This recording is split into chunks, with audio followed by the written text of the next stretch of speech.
this is the final session of this 4 days program, and after that we have valedictory session in which a very eminent journalist who is currently the president of Indira Gandhi National Center for the Arts, Sri Ram Bahadur Rai, he will join to chair the discussion. And we also have a vice chancellor of Gurukul Kangadi University, very historical and old university from India. So he will also be there in the final valedictory session. So let's check with Jayaji and then we will start.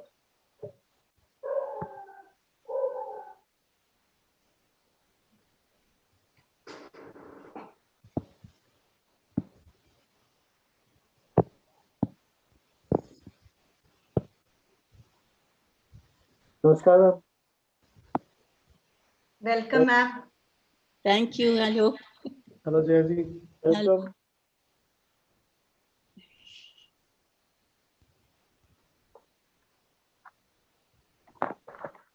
So shall we start? Yeah, I think so, sir.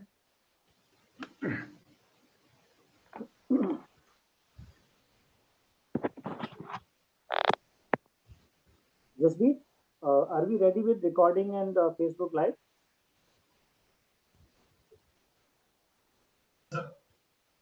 Okay, thank you. So, Namaskar. I am Professor Ramesh Chandra Gaud, Dean Indira Gandhi National Center for the Arts. Welcome you to this final session of this 4-day event, which is being concluded today. And the theme of this session, what we are going to have right now, is the soul of the language, that is scripts. So basically, as we all know, that language has two aspects. Any language has two aspects: spoken and written. Spoken is more interactive and transient, but written text can communicate across time and space and is permanent. Languages from around the world are written in different scripts. Starting from our ancient script in India, from Brahmi, then Sharada, Prakriti, and then later Modi, Tiglari. So several ancient scripts which help our ancestor to write ancient manuscript in those scripts. And then Devanagari, and so several modern languages. We have thousands of languages, and exact figure vary from one text to another source. But every script has very important role in the language. Like, I'll give just one example. There is a language, Marathi and Kannada. Both were having a script called Tiglari. And after some time, what happened? Like in 1950, Tiglari script were replaced by Devanagari in Marathi. So if you see the older literature in Marathi, and similarly in Kannada, the earlier script Tiglari is now totally changed. So when we are going through the literature, which was language is same, but the script has been changed. So the people who they may know Marathi, but those who do not understand earlier script Tiglari, now it is difficult for them to understand Marathi literature of before 1950. So in that context, I think this session is going to give us. We have very eminent panel to have discussion in this on this very important topic. And let me begin with this session by inviting none other than Madam Jaya Jetli,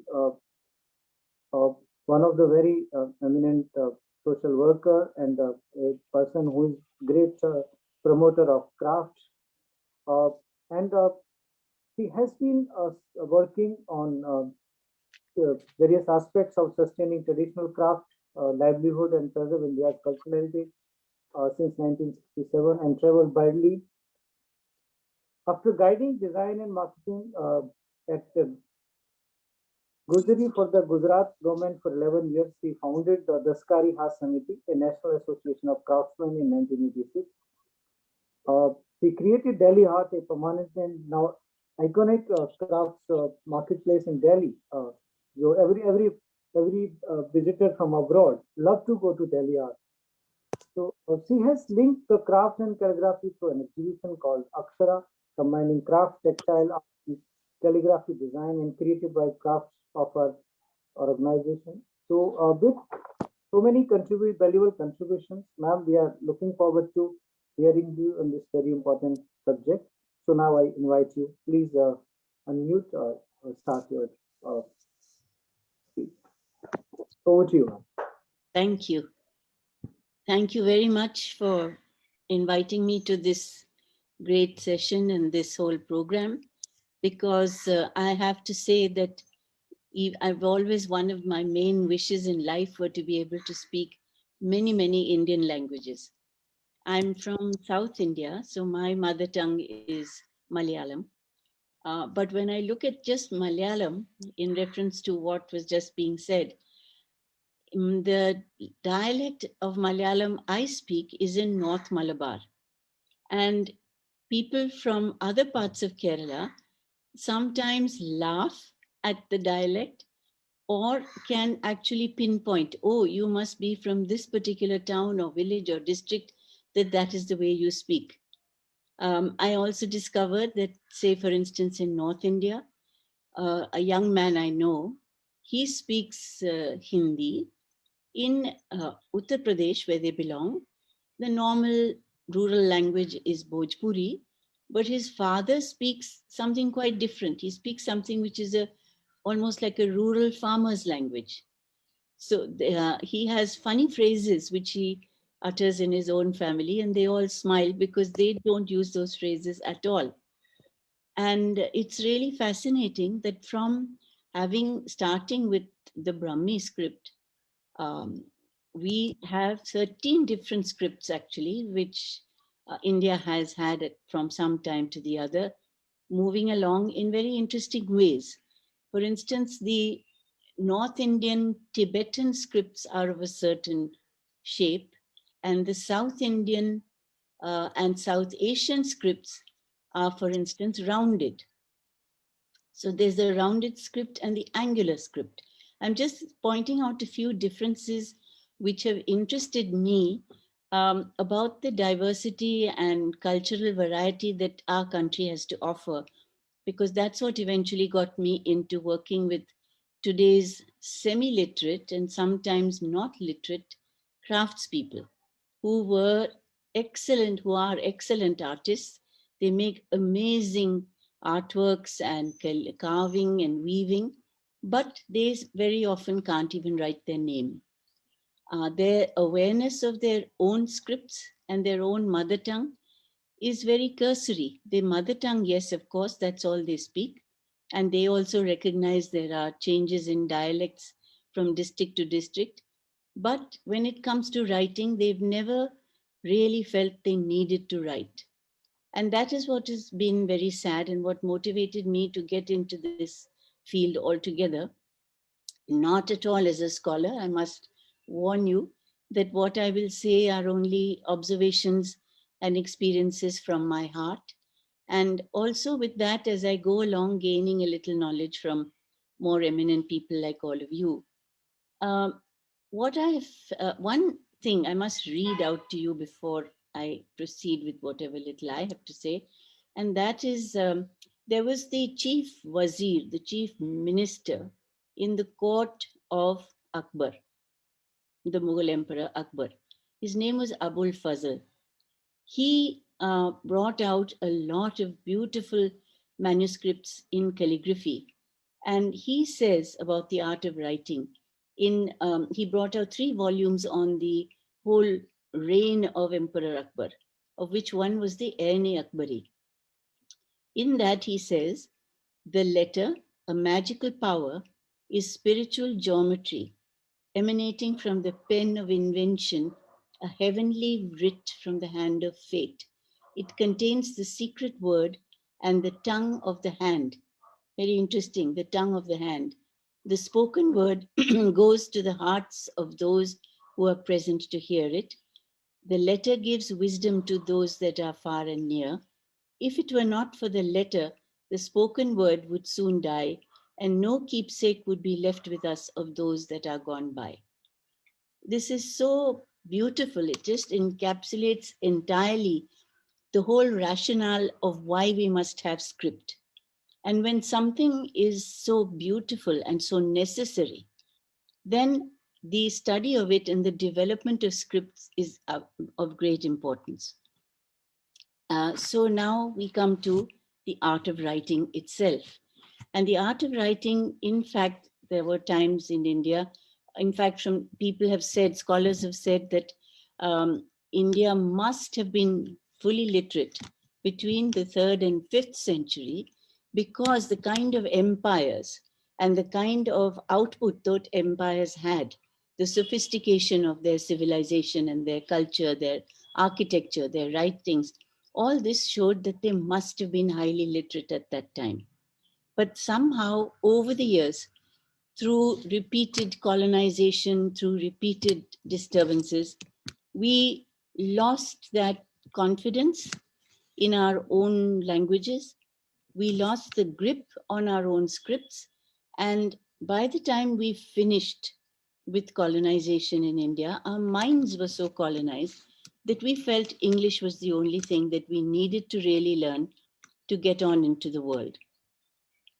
But before that time, the importance of writing itself, the reason why the ordinary poorer people did not become literate was because in these courts and Mughal emperors and the any sort of court at all, the kings were the warriors, but the minds were with the priests or the scholars or the writers.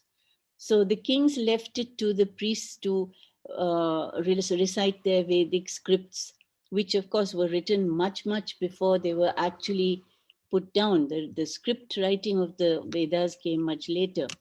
But all of that was left to the priests. They knew the so-called mumbo jumbo, which we would think of it as now.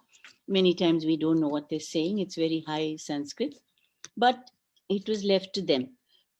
The kings who were rulers fought the battles and won the wars and sat on the thrones. But when they announced their edicts or some big proclamations, it was the scribe, the court scribe, who was the important person, who came and decided what would be the best word, what would be the best language. A lot of thought would be given to the whole writing of an edict or a proclamation. So those writers became very important, the scribes in various courts. That was a very interesting position that took place, happened in society. And it also, of course, left out all the others. But before we look at those who were left out, the interesting thing is that during the time of the Vedas and when the Shilpa Shastras were written, which is a kind of edicts on craftsmanship, which involved all kinds of craftsmanship, from building to jewelry to painting to weaving, any kind of manual work which was of a craft skill had a particular profession, and all those people had equal positions in society. The caste system that took over later changed that horizontal system to a vertical hierarchical system.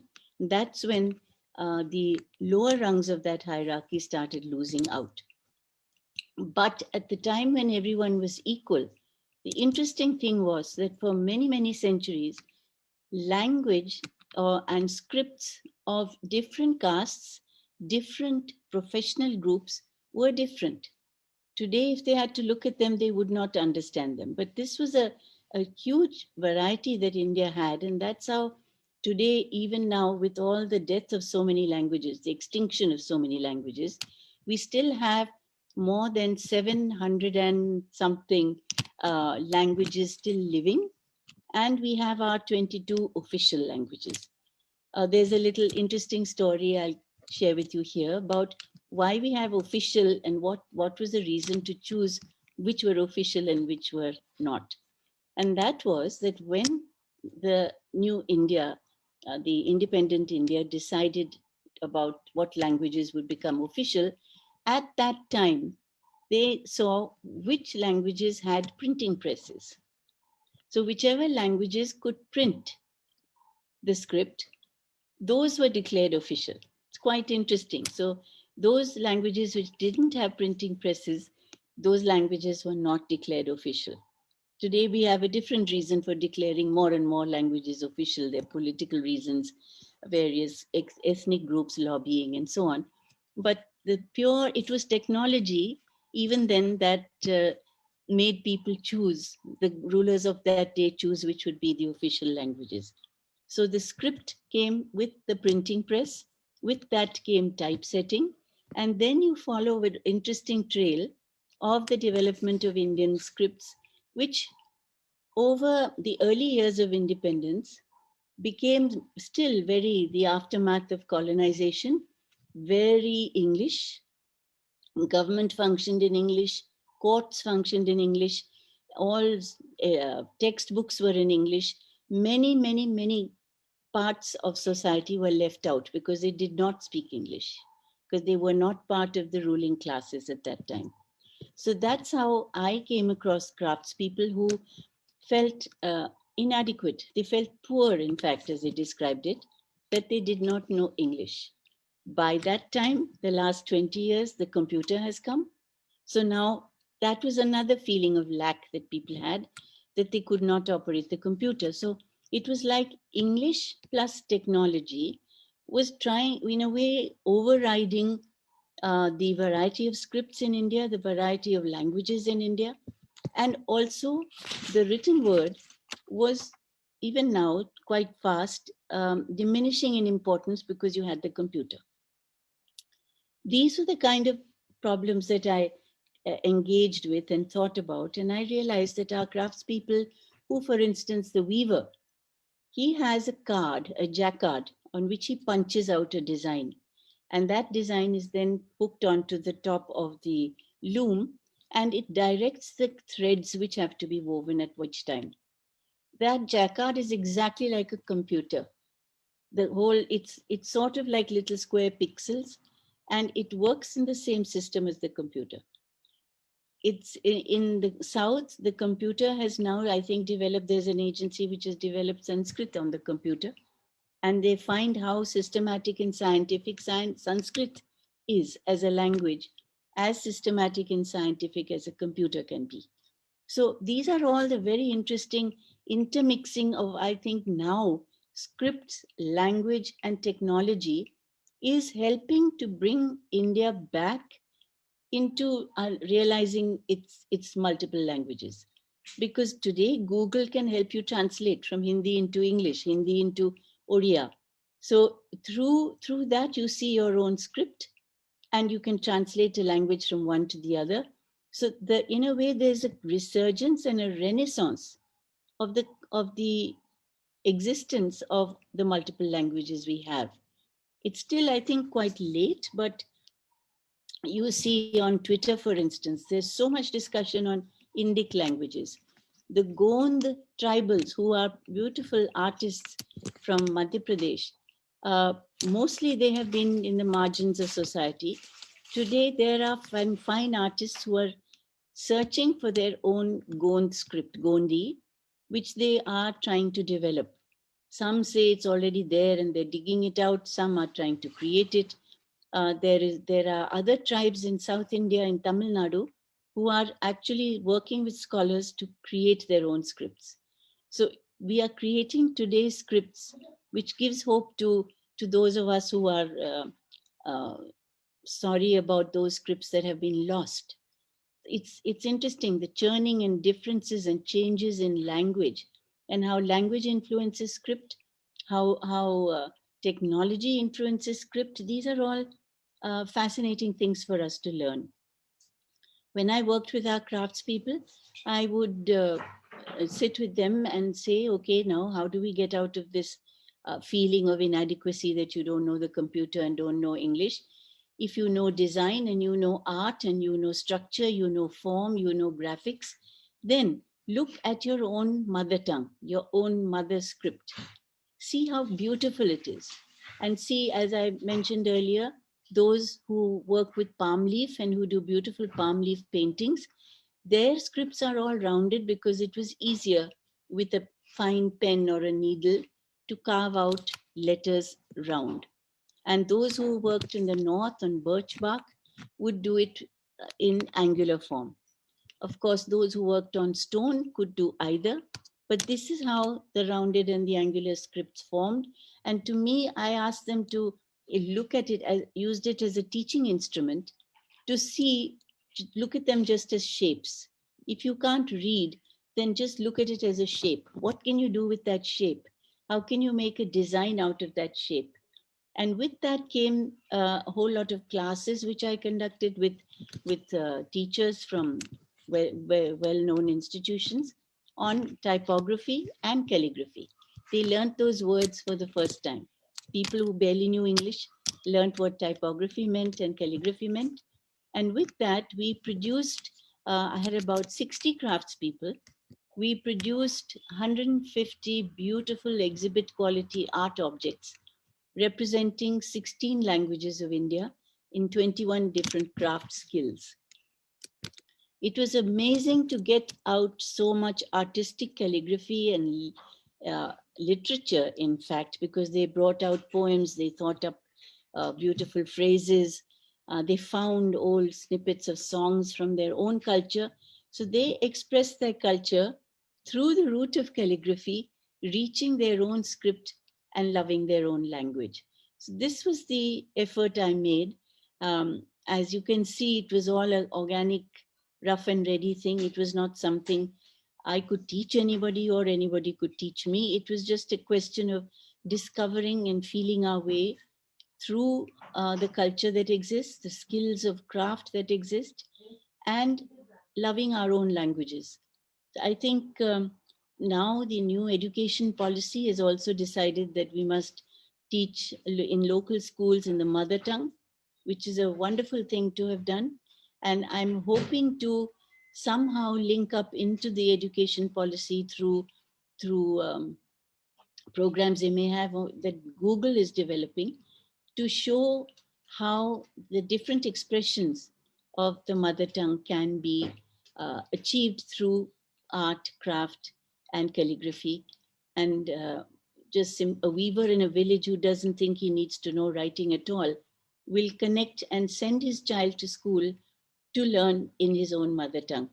And this journey of mine through discovering what the craftspeople can learn to improve their own earnings and their own livelihood and their own artistic consciousness has also brought us back to the love of the mother tongue, its recognition and respect again. I won't take long. I think I've taken long enough in my time. So thank you for listening, and I'd love to hear everyone else. Thank you. Thank you, ma'am, for very, very unique experiences. You are doing wonderful work by combining two different think language and handicraft and bringing both together and benefiting craftsmen in many ways. And you rightly mentioned that new education policy we have been discussing in this webinar on this mother tongue and education. And one important part of this new education policy, what you are doing is very much connected with that is art integrated learning. So in that art integrated learning context, I think what unique experience you are giving to the people, craftsmen, the same experience if you give to the kids, so they can understand it much faster and much better way. So I think such experiments are going to play a crucial role in coming days. And thank you very much for taking us to this new world. And we look forward to your more contributions and continuous guiding us on this very important topic. Thank you. So now I will move to our next panelist, speaker, Mr. Tim Brooks. Uh, he was born in England and educated at Oxford before he moved to United States in 1980. An editor, guitarist, teacher, social coach, and author of 17 books and numerous articles and essays. He founded the Endangered Alphabets Project in 2010 with his first exhibition of carvings in indigenous and minority speech. Since then, the endangered alphabets have been seen all over the world, and he has spoken about the cultural importance of writings. More than 150 colleges, universities, libraries, museums, and galleries, including Cambridge, Yale, Harvard, and the Smithsonian Institution. He has worked with a wide range of cultures to create games and educational material for teaching indigenous scripts, and he is the author of Endangered Alphabets, the Atlas of Endangered Alphabets, and Endangered Alphabets World Search Puzzles. So, with such a rich experience and exposure, we welcome you, Mr. Brook, again, and request you to give your speech. Well, first of all, thank you so much for inviting me. This is one of those panels where I know that I'm going to learn a great deal more than I'm going to teach anybody. In fact, just in listening to the preceding speaker, I was fascinated to hear that you're using the combination of artistic design and craft and writing and language. And in a sense, that's one of the things that I'm doing. So the Endangered Alphabets Project began very much by accident about 10, 11 years ago. What had happened was that I had started carving, and in particular carving writing in wood. And I was delighted to hear that you're from southern India, because the first carvings that I did were just in English. There were people's names, there were presents for people. But a few years previously, I had actually been in Kerala. I was doing an article for National Geographic, and I had seen Malayalam everywhere, of course, and I had never seen this script before, and I thought it was fascinating. And so I decided that maybe I would try carving some text in Malayalam. And so I just did just an online search, and I came across omniglot.com, which is a website that has the world's writing systems. And what fascinated me and really got me thinking was that I had never heard of most of them. I'm a pretty well-traveled person, but most of these scripts and many of the languages they represent, I had simply never heard of. But the other thing that fascinated me was that time and time again, what I read was this script is no longer used for official purposes. It's no longer taught in schools. It is only used by priests. It's only used by women to write secret love letters. And I thought, this is an area that I had never heard of. Obviously, I'd heard of endangered languages. That's a subject which is about 60 years old at this point, began in Australia. And gradually people started to take that seriously as a subject. But the subject of scripts was something that was entirely outside the range of people who are studying linguistics or anthropology. And in fact, actually, the only people who were looking at scripts were graphic designers, type designers, calligraphers, and in some cases, people working, as you were saying, in arts and crafts, especially in Africa, where there is a very strong tradition of a relationship between the symbol systems used in, for example, decorating houses, or weaving, or pottery, or basket making. Those symbol systems are encoded with a variety of meanings. So some people had been just starting to look at those and say, wait a second, this isn't just decoration. I used the wrong word there. This is actually a way of conveying meaning that falls outside the standard definition of writing. So at that point, I began the Endangered Alphabets Project. Again, I'm echoing what my colleagues said, which was that at that time, 10 or 11 years ago, the attitude towards in language endangerment was that languages were dying. And it was felt that there was nothing could be done about that. You know, it was sort of a natural process. But of course, it isn't a natural process at all. It's a process in which choices are made and policies are implemented which give one script priority over another. There's at least one instance I know in India, for example, in which an entire script was banned and all the books written in it were burned. One of the wonderful things, and again, I'm quoting from you, ma'am, you spoke about a resurgence and renaissance. So yes, especially in the last 4 or 5 years, what is happening worldwide is the beginnings of a recognition that uniformity and convenience are only convenient to the powerful. If you are genuinely interested in the welfare and the identity and the survival of individual cultures, then you have to start taking into account that their language and their writing system, if they have their own, are crucial elements of that identity and are crucially important for their survival.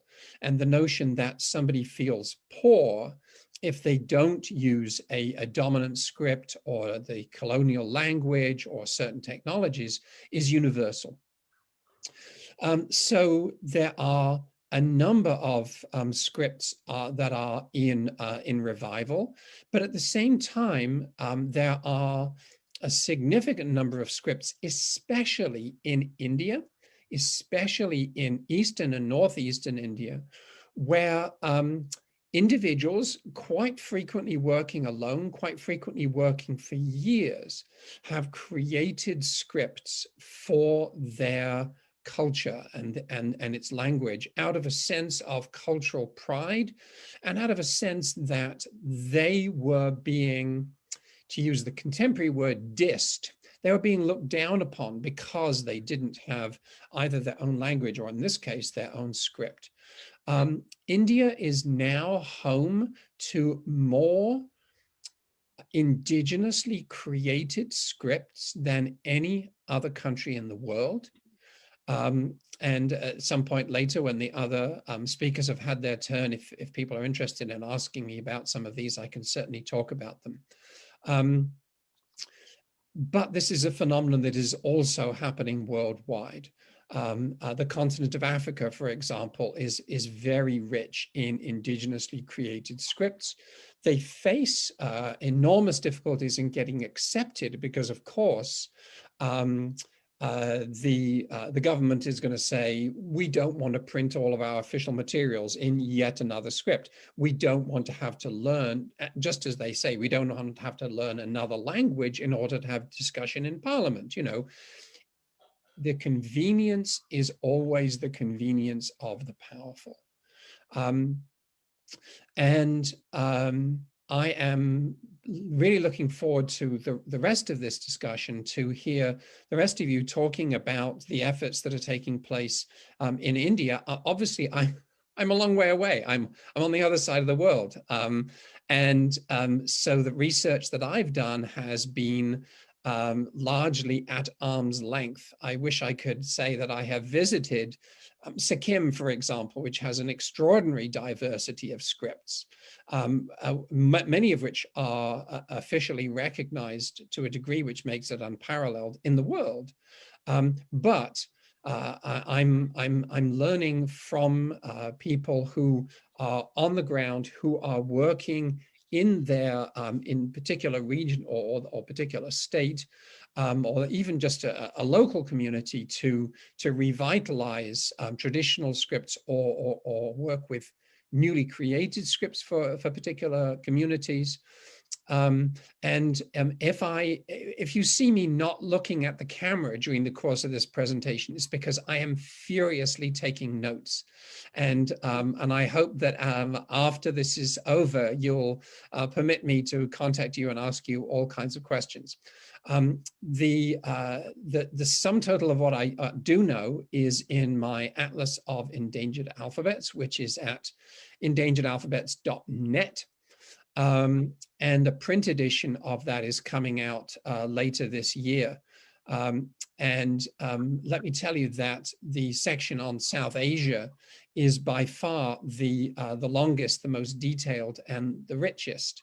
I'm going to step back now and let the people who actually know what they're talking about take over the conversation. But as I say, if you're interested in hearing more about, especially about recent indigenously created scripts of South Asia, I would be happy to jump in at a later point when we have a more general discussion. But at this point, I will step back and listen and learn. Thank you. Thank you, Tim, for updating us on many things which may be interesting for all Indian linguists. Your observations and some of the thoughts. Now we have our last panelist in this discussion, Mr. Rajiv Kumar. He has been with us last 4 days, and he doesn't need any further introduction in this program. So now I invite him to have his views on this very important subject. Over to Rajiv ji.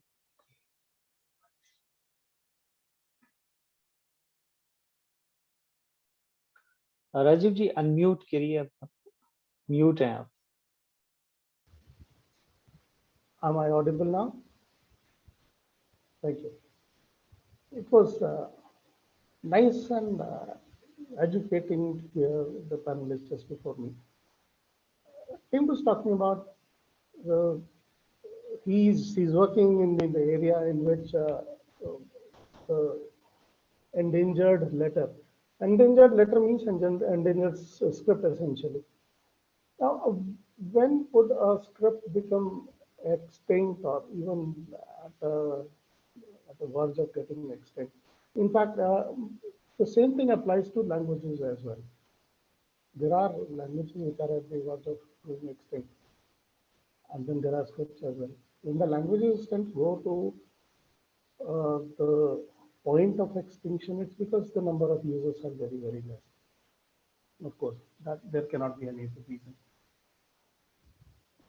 And for that, something that comes to the rescue of a language is a script. Because when you have developed a script dedicated to a particular language, then the people who are using that language, when they put their thoughts onto the paper using the script. In fact, you can use any script to write any language that we all know. Devanagari in our Indian script is used to write more than 120 languages. Amazing. But yet there is a need for dedicated script so that it could be used by the indigenous people who are using a particular language. When they have put their thoughts down on a paper, then it becomes a record. And when there is a record, you always refer to that record. There is a need today, tomorrow, day after tomorrow, years later, maybe hundreds of years later. And that ensures that the language cannot die. Whenever you pick that up, you are automatically going to the language, even if there are very less number of people speaking the language, or even if there are none. But the language and the record of the language always remains. In fact, Tim was speaking about if there are any scripts which are being created here. India is a land of languages and scripts. We have huge number of languages. In fact, if I include the dialects, there are 1300 plus. In the recent census, there were 870 languages. There are 11 plus 3 plus 2 scripts in India, in which are presently being used for writing. Now compare this with a single script in Europe or in the Western world. Here, one land but so many scripts. Yet there is a need to develop even more scripts. And one very recent script which has come into addition is Santili. It is as recent as 1970. It was, and now because Santili is officially one of the 22 official languages in India, but it was used, it did not have a dedicated script of its own. The need was felt that yes, if this language has got its own script, then the longevity of the language will be ensured.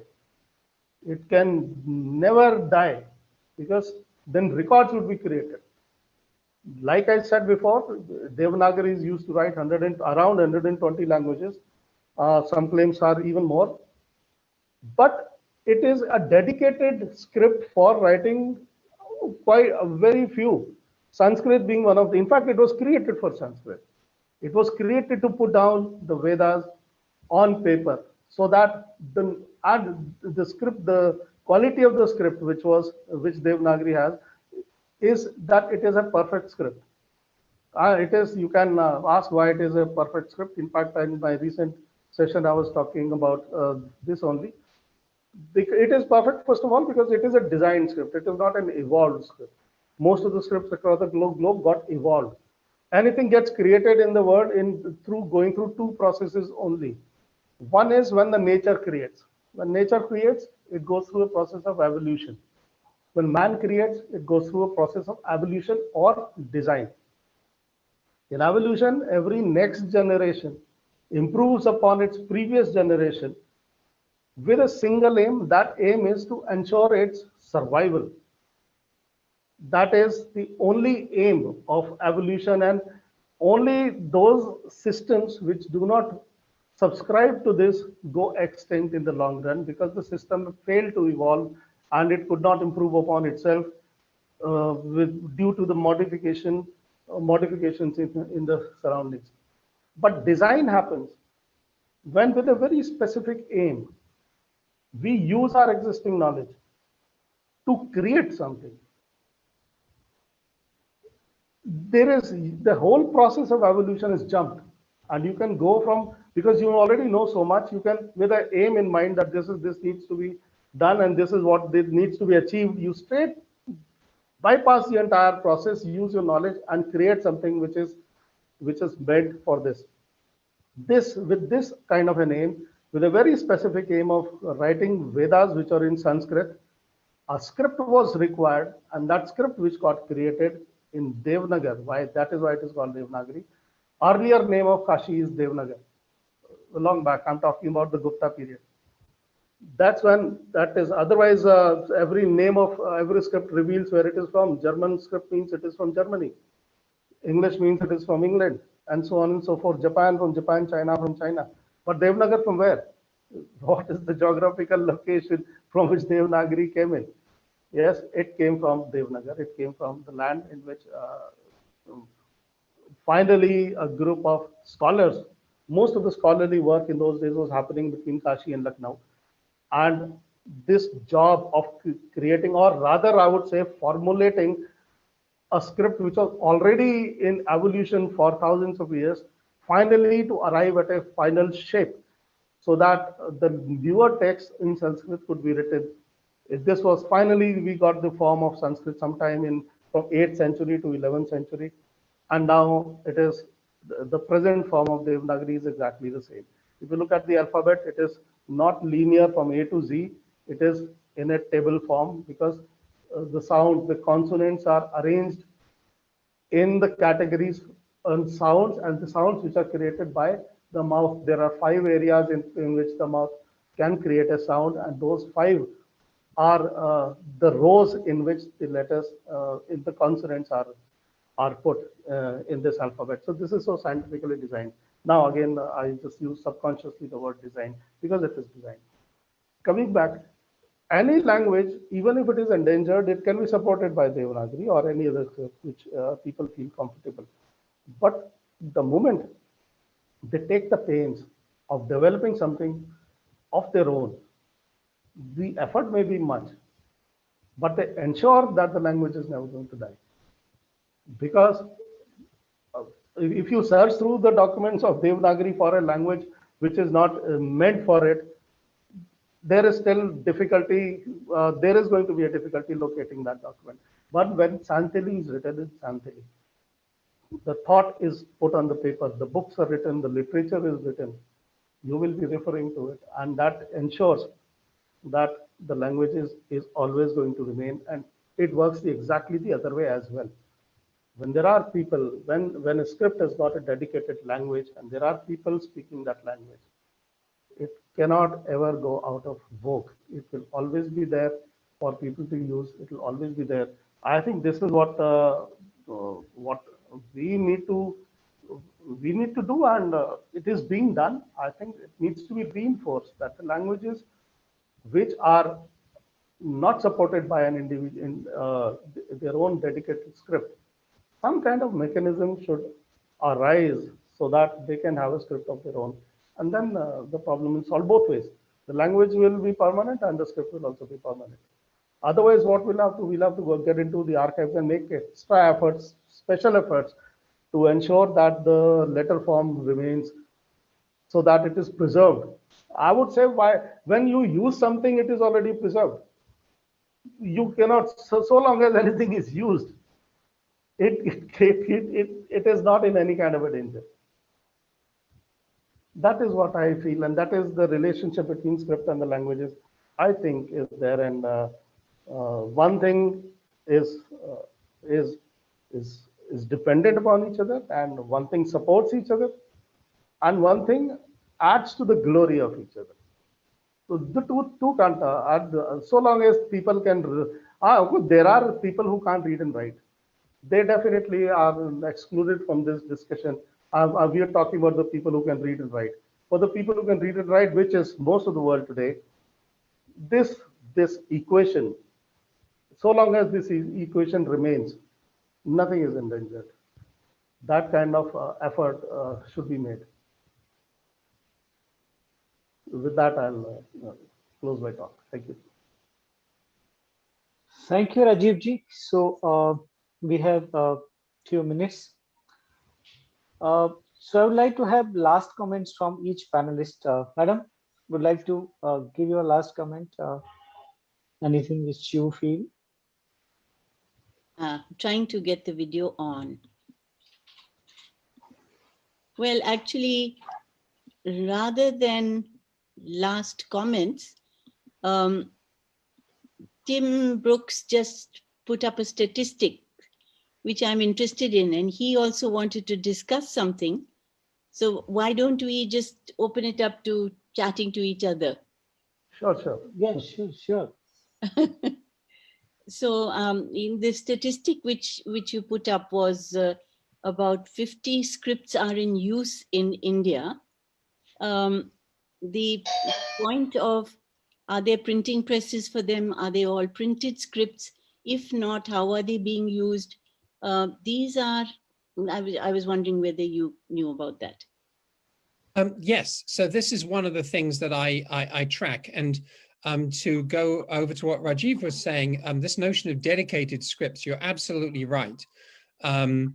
There is an extraordinary movement to create scripts that are dedicated to specific language communities.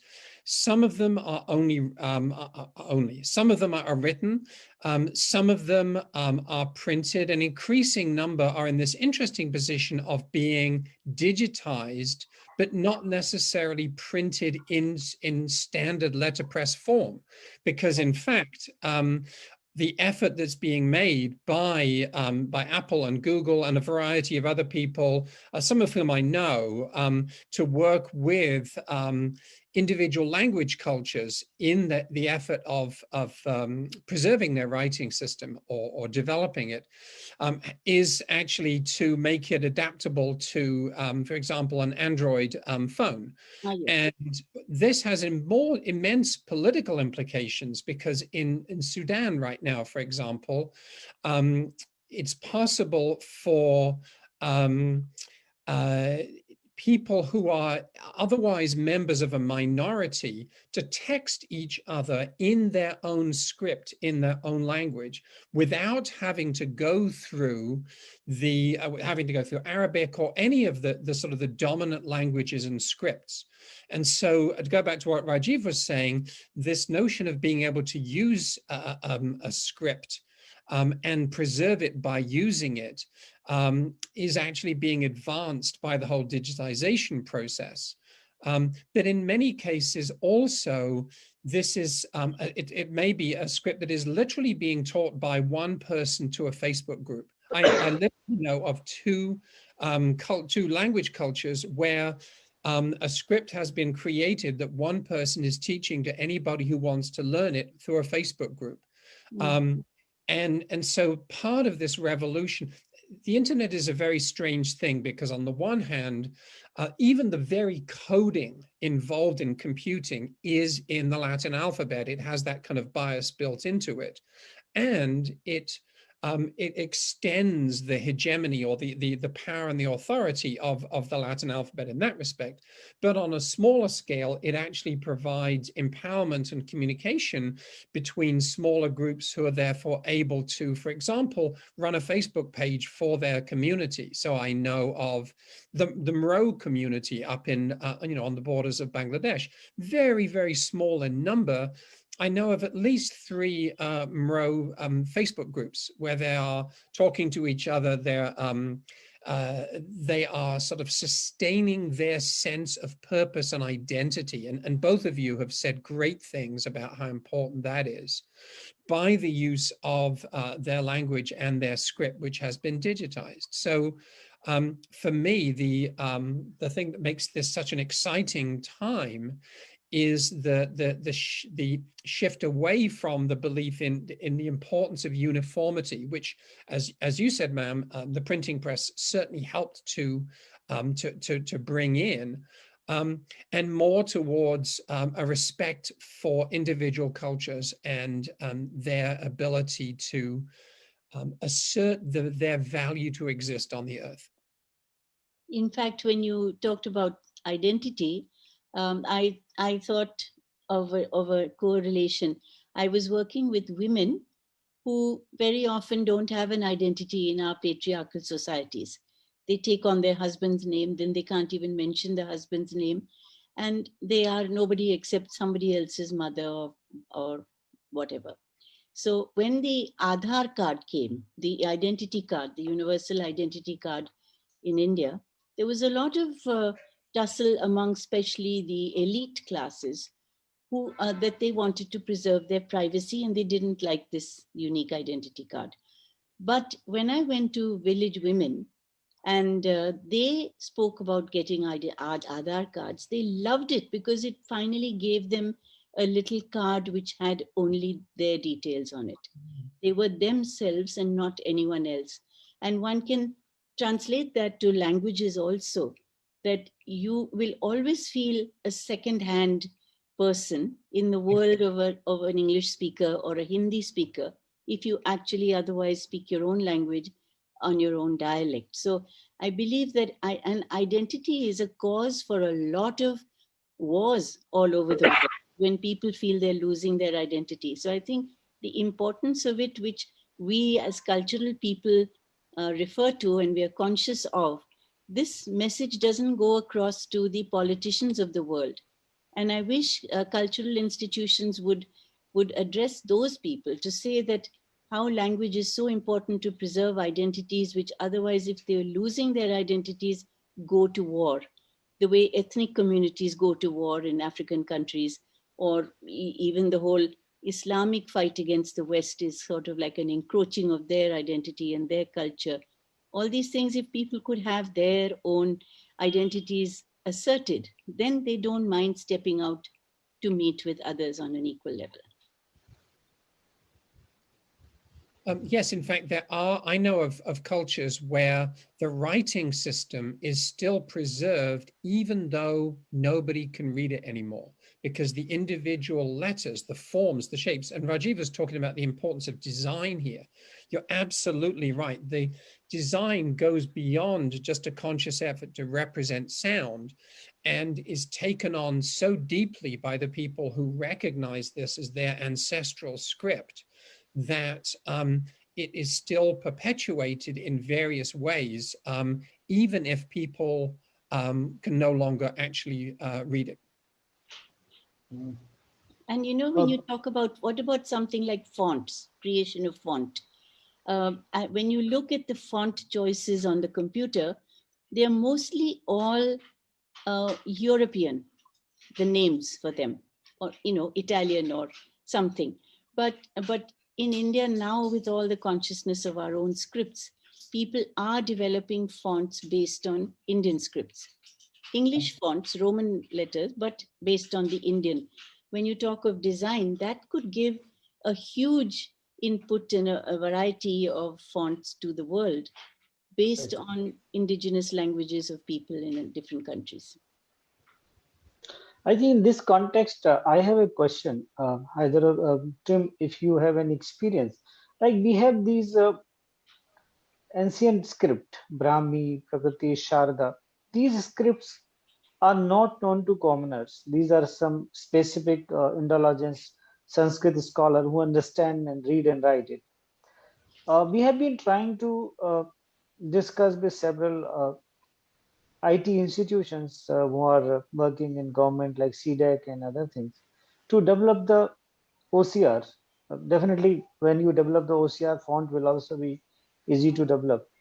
So what are your experiences like those ancient scripts? Any example where OCR has been developed for some ancient script, and any idea about the process involving what kind of I think system or requirements you feel one should have to create OCR or fonts for ancient scripts? Yeah, there's actually a very well-defined pathway for this.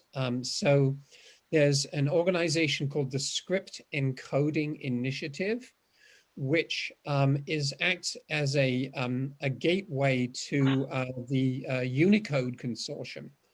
And so what happens is that typically community members and linguistic specialists and coding specialists work together to, first of all, establish that a particular script is indeed sort of complete and does represent all of the sounds in an unambiguous fashion.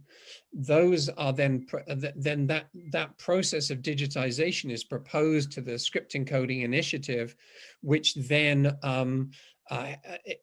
ends up with these scripts being available through the Unicode standard, which means that for example, scholars, as you were saying, who are studying ancient scripts can actually then use their own keyboard to represent these long extinct letters right in, for example, academic papers that they're writing. On a more contemporary basis, it also means that once something has been accepted into the Unicode standard, it's much easier to create a digital keyboard for a phone, for example, or for a laptop. And this process is happening all the time. I would say this process is happening to an accelerating degree all the time. So anybody who's interested in knowing more about this can certainly contact me after the discussion's over, and I'm happy to point people in those directions. It's a well-defined path, though not a quick one. Great, because since long I was looking for this, and basically in India we are also trying to form a consortium for under-resourced languages, which are we don't have script OCR, or we don't have fonts. So definitely, I will seek your guidance and help in this regard. And I may be troubling you after this event. Oh, absolutely. Yeah. And if required, we can have some online meeting or some discussion in this regard. Yep. Because some of our Indologists and technocrat both are collaborating to decipher this Brahmi script. Some recently, I have seen somebody from South India. They presented. They have developed Brahmi font for Brahmi script.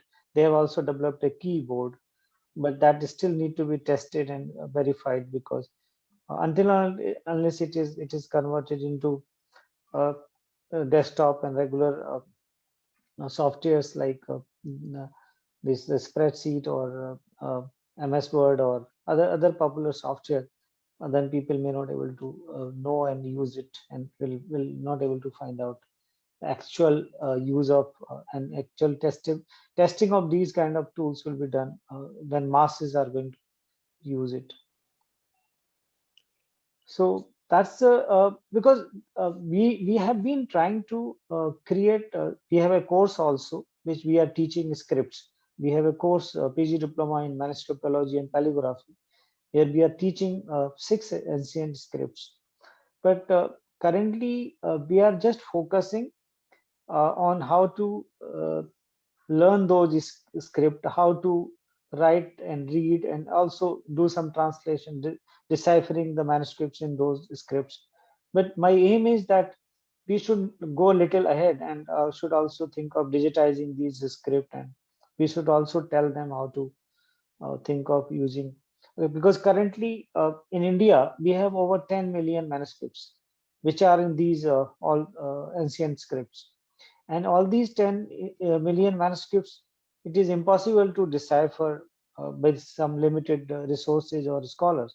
But if you can develop the OCR and other fonts, etc., then it will be easier to translate. Machine translation will be easier. Then anybody can want to learn. Like these manuscripts are on astronomy, mathematics, astrology, and alternative medical sciences. If we are able to decipher it in machine translation form, it will be easier for a medical professional to translate those manuscripts, alternative medical science manuscripts from Brahmi or Sharda, and they will easily understand and read what kind of diagnosis and other things are there in those manuscripts.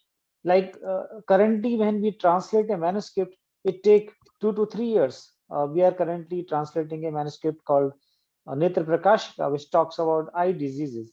So manually translation with the help of Indologist and medical practitioner, lot of coordination is required. So it is taking a lot of time.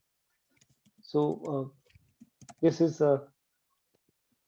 we have with us now our Honorable President of IGNC Trust, Sri Ram Bahadur Rai ji. Sir, namaskar and welcome to the program. So, so we are going to the final session, and the panelists we have Ms. Jaya Jetli, and we have one Mr. Tim Brooks currently from USA, and we have Mr. Rajiv. So we were talking about soul of various scripts and importance of scripts in the languages. So we are just going to conclude within 2 minutes.